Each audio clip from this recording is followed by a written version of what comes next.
pense que ce qu'il m'a apporté d'abord, enfin que c'est une belle école de la vie. Il m'a apporté la vie d'équipe, la compréhension de ce qu'on est plus fort pour atteindre ses objectifs quand on est capable de travailler en équipe à plusieurs que quand on est tout seul.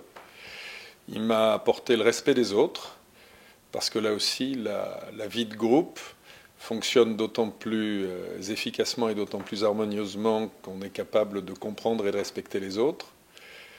Il m'a apporté aussi assez tôt le respect de l'environnement, parce que l'approche de la nature est quelque chose qui n'est pas forcément spontanément donné à des gens qui sont de plus en plus des citadins. Et le rapport avec la nature qu'entretient le scoutisme, il vaut toutes les proclamations de foi écologistes.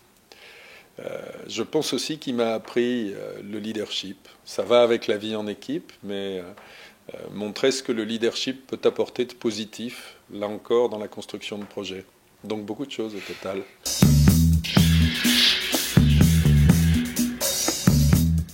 Alors, je pense d'abord que ce que ça apporte dans la vie de dirigeant, c'est un peu ce que je vous exprimais tout à l'heure, c'est-à-dire la reconnaissance de ce que le leadership, mais aussi le respect des autres, sont des choses qui sont importantes. Aussi, quelque part, la conviction que quand on a un projet, quand on a la volonté pour le mener, on peut faire changer les choses. Artisan de paix,